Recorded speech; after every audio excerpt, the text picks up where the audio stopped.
Fl-im tal-Missija tal-Event tal-Spiritu Santu. Amen. Qari mill-Evanġelju imqaddes skont San Luqa.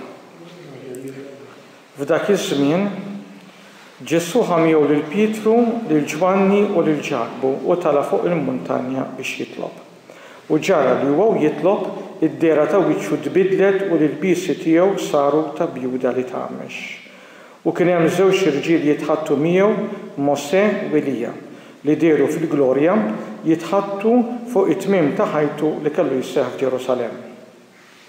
Pietru u sħabu kienu mejtin bin-nas, imma beqgħu mqajmin sewwa u raw il-glorja tiegħu u żewġ irġiel li kienu miegħu. X'ħin dawn it-tnejn kienu se jinfirdu minnu, Pietru qal lil Ġesu, Mallem, kemm hu sew li aħna hawn. Ħantellew 3 tinet, waħda għalik, waħda għal Mosè u waħda għal Elija. Ma kienx jaf x'inhu jgħid.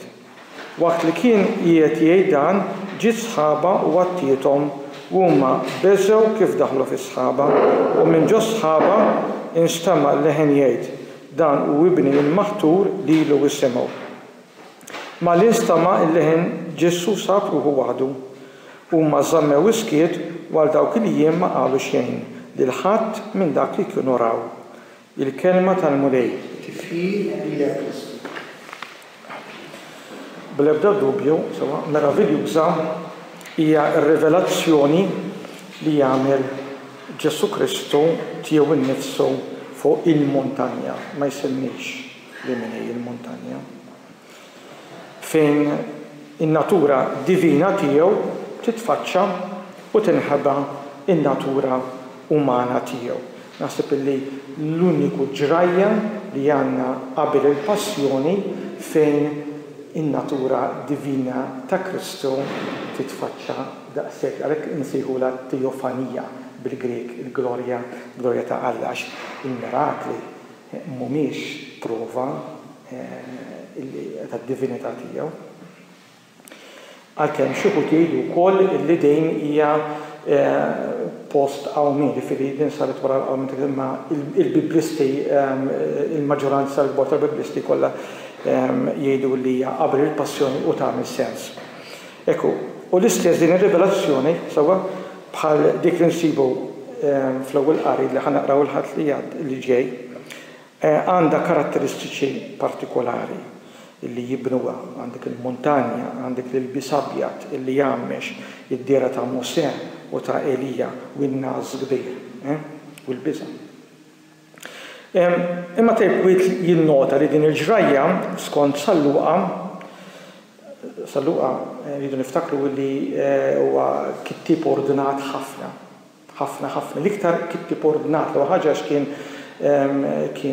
intelligenti, ġifieri kien akademiku mis-Sirja. U fil-bidu tal-Evanġelu jgħid anki lil Teofilu, jien naf jgħidu li nkitbu ħafna Evanġeli, imma jien ħanktiblik wieħed ordinari, ġifieri skont kif titlob il-letteratura Greka. Ġifieri ekku din xejn skont San Luqa tiġi dritt wara l-istqarrija ta' Pietru. Jiġifieri meta Ġesu kien staqsihom in-nies min jgħidu li jien.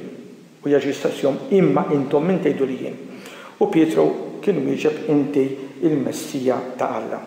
U mbagħad dritt wara din l-istqarrija Ġesu iħabbar l-esodu tiegħu, il-ħruġ tiegħu, jiġifieri il-passjoni, il-mewt u l-qawmien tiegħu. Għaldaqstant hemm rabta qawwija bejn it-trasfigurazzjoni ta' Ġesu Kristu u l-mewt u l-qawmien tiegħu. U r-rabta fis-sewwa mhix qiegħda fil-fatt biex l-apposti ma jaqtewx qalbhom sewwa x'għaw min jaħseb hekk, imma dik nara daqsxejn infantili.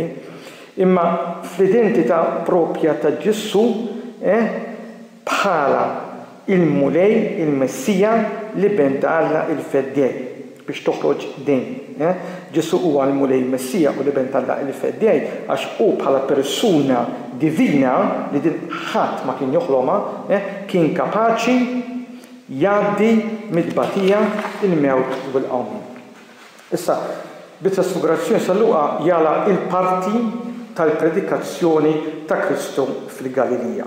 Tilkom li għandu letteratura ordinata ħafna, għax l-ewwel ipoġġi lil Kristu fil-Galilija, imbagħad jibda jinżlu ftit ftit. Issa din il-ġrajja ta' trasfigurazzjoni qiegħda fin-nofs ta' dan il-pellegrinaġġ ta' Kristu mill-Galilija sa' Ġerusalemm. Imbagħad it-tieni parti tal-kitbiet huma l-atti Ġesu Kristu li jaħdem bl-Ispirtu Santu permezz tal-Apostli minn Ġerusalemm sa' Ruma. Issa ekku.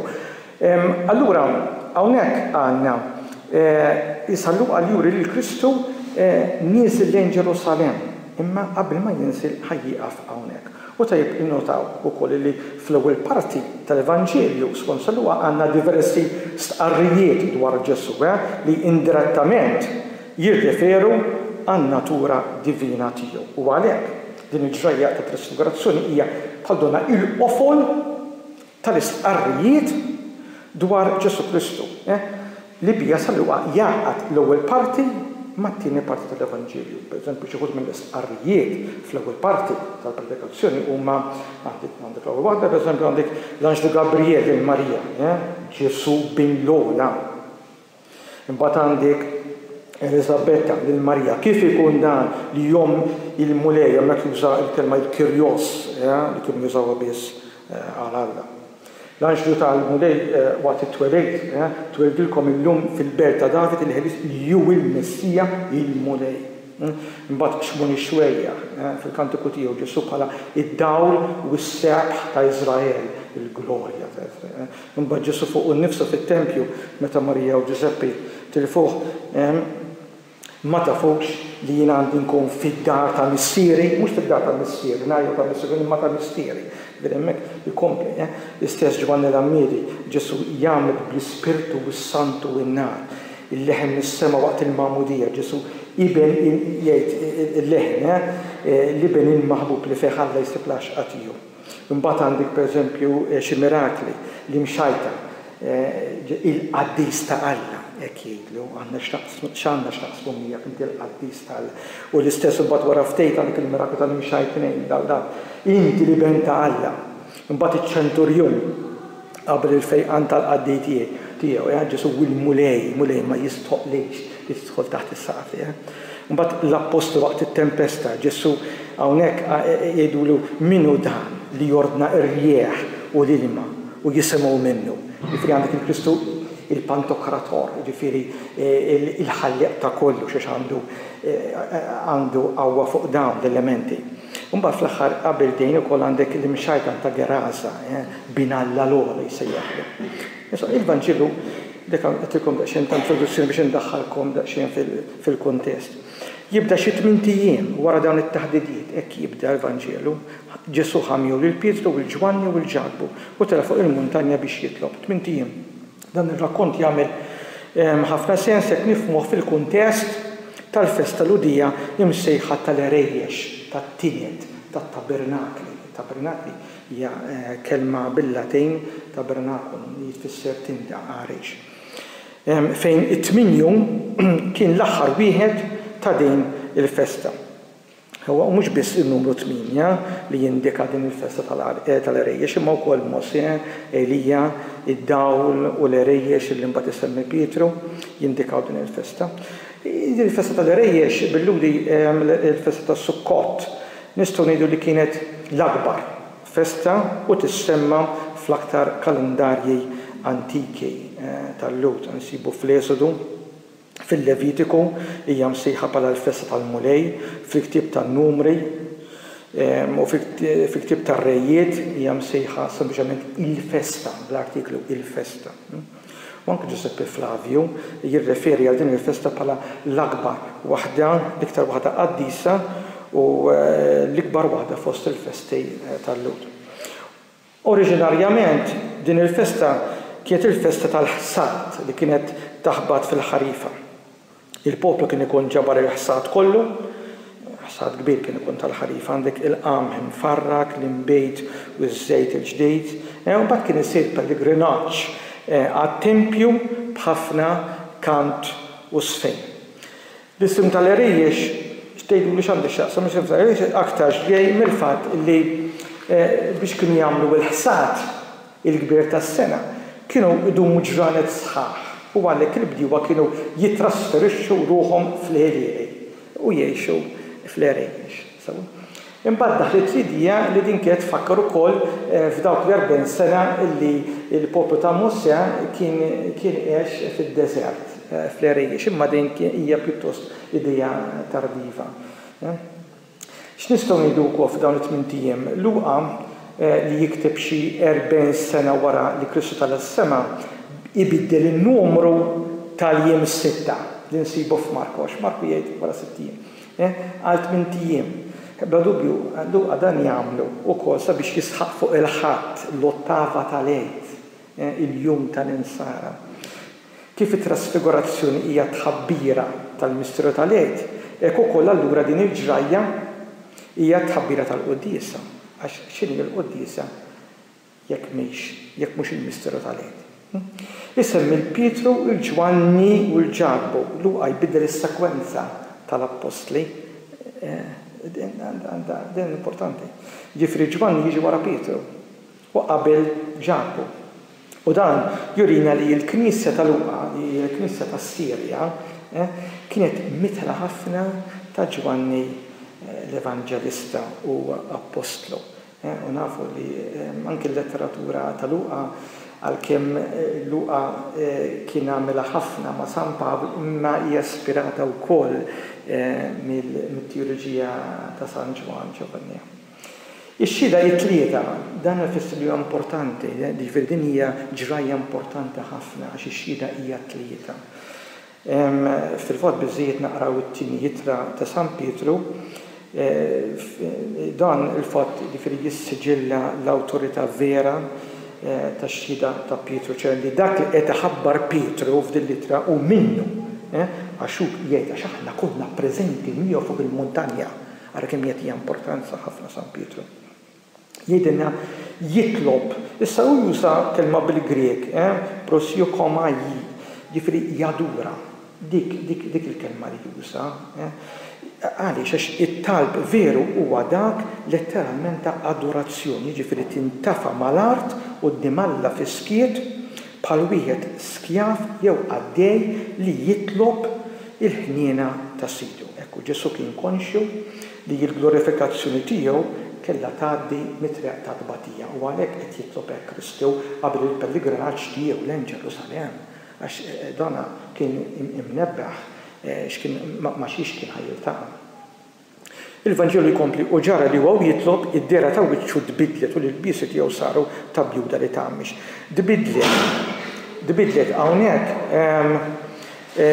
Luqa juża il-kelma partikolari eteros bil-Grieg għax Luqa u Mattew ma jużawhiex.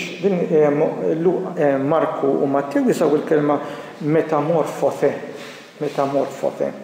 Imma Luqa juża eteros għaliex għax Luqa kien espert fil-Grieg, kien mitla ħafna tal-Grieg. U kien jaf li l-kelma fil-letteratura kollha Griega, fil-kultura Griega, il-mitoloġija, kienet użata ħafna meta jitkellmu mill-allat li jżuru l-art. Allura biex jużaha biex jagħmel differenza, ma juża l-kelma jinqedeb din il-kelma eteros li tfisser dera li ma titfissirx. Dera li ma titfissirx. Id-dera ta' wiċċ Kristu tbidlet għax id-dawl tal-glorja kien propju tiegħu ħareġ minnu u mhux bħalma nsibu fl-Esodu rigward Mosè meta kellmu l-anġlu fuq il-ħoreb ta' Alla wiċċu ddawwal mhux għax ħarġet id-dija minn wiċċ Mosè imma bħala rifless permezz ta' rifless tal-glorja ta' Alla.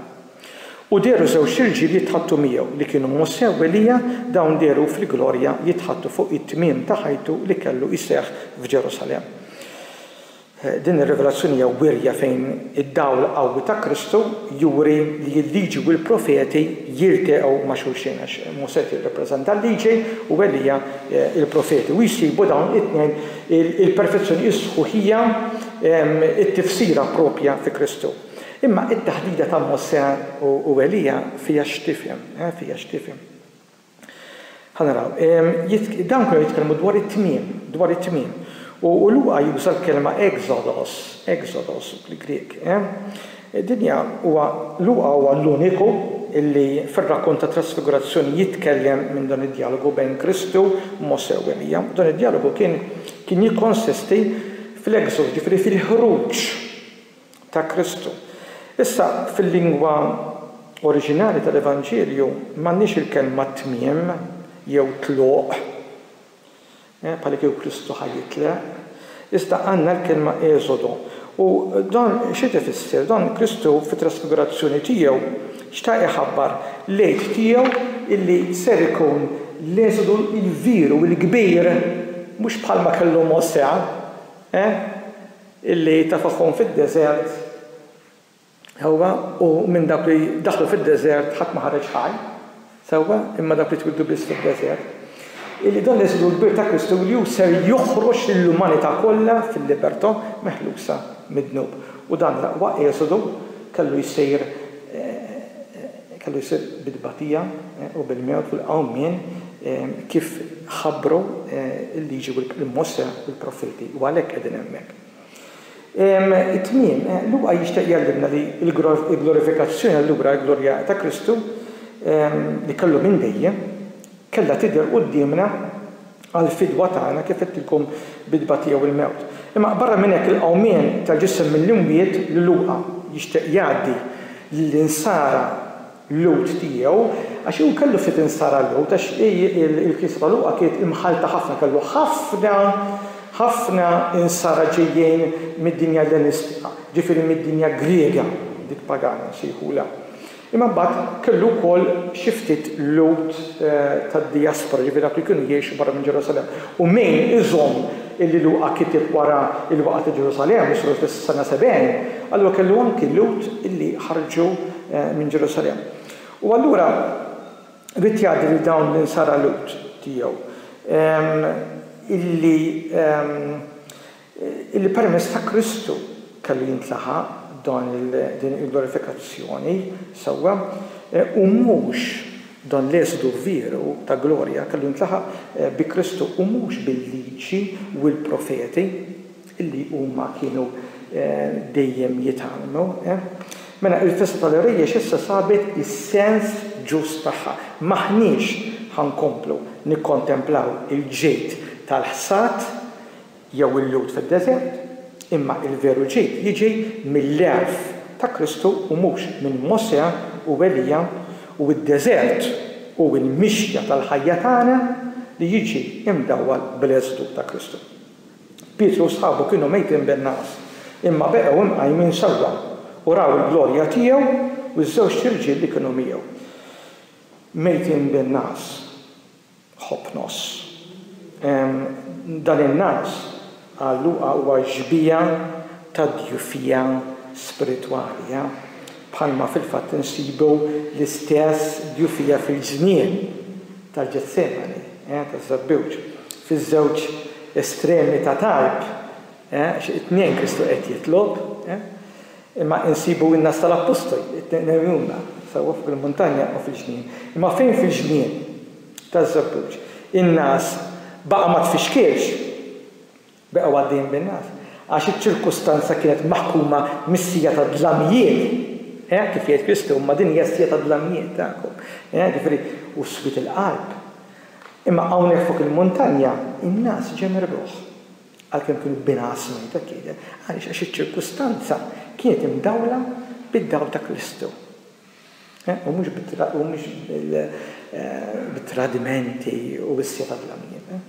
X'in dawn it-tnejn kienu se jinfirdu minnu Pietru qal lil Ġesu m'għallem kemm sew li aħna hawn. Pietru ma setax jifhem kif Ġesu Kristu bħala il-Messija kellu jgħaddi mid-tbatija u l-mewt. Pietru jixtieq jasal għal glorja mingħajr tbatija. Bħall-istudenti tagħna. Taw jixtieq jgħaddu mingħajr jistudjaw. Issa, mela, imbagħad jgħid ħantellew tliet tiniet, waħda għalik, waħda għal Mosè u waħda għal Elija. Ma kienx jaf x'inhu jgħid, hekk jgħid il-Vanġilu. Tiniet, l-għariex tad-divinità li hija l-arka tal-Pott, diġà nsibuha fl-Antik Testament. Pietru kien jofu ma kienx jof x'inhu jgħid l-istess ġralu meta sqal li Ġesu huwa il-Messija ta' Alla ftit qabel. Għax Pietru kien imnebbeħ. Imma fl-istessi li kien fija hawnhekk forsi ma kienx qed jifhem eżatt illi hu kien donnu f'dinja oħra barra miż-żmien u l-ispazju. Din hija viżjoni mistika. U Pietru hawnhekk jirrappreżenta lilna lkoll li rridu nippossiedu l-ħajja glorifikata, imma dan fil-fatt isir bil-kontra. Hija l-ħajja glorifikata li tippossedina mhux il-kontra. Huwa Alla li jibni id-dar għalina kif qal lil David, mhux intibni dar għalija, imma jien nibni dar għalik.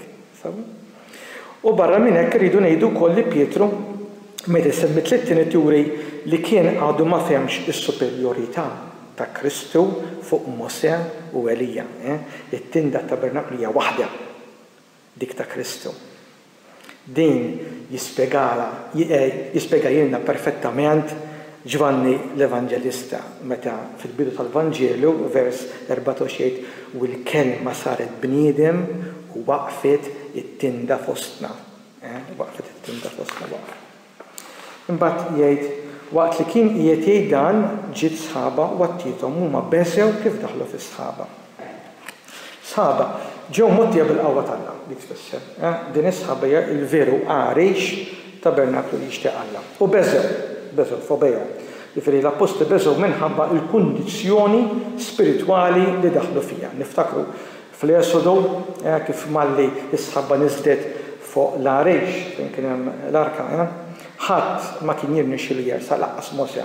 Imma issa Kristu il-permess għall-għarix devin ġemoti tajunna għaliex dik il-portiera tat-tempju bil-mewt ta' Kristu kellha tinqasam sew min-nofs. Imma xorta waħda jibqa' jeżisti l-biża' qaddis, il-biża' sagru. U din hija r-reazzjoni naturali meta l-bniedem għax midnib jiltaqa' mal-purezza ta' Alla. U minn ġo sħaba instama leħen jgħid dan u ibni l-maħtub isemgħu lilu. Hawnhekk għandna l-qofor tar-rivelazzjoni, dan u ibni li jiena il-maħtura għażilt. Maħtur mhux bħal Marku jgħid iġiba dan u ibni li jiena nħobb il-maħtur. Imma Luqa jgħid il-maħtur. Dan biex ifakkarna fil-qaddej ta' Alla insibu f'Iżajja li ġie magħżul ikkonsagrat sabiex bħal ħaruf ġwejjed jintgħażel għas-sagrifiċċju. Il-martir jiġifieri li beħ kellu jinfeda l-ħolqien kollu. Isemgħu lilu. Luqa jgħallem lill-komunità tiegħu lil-leħen ta' Kristu.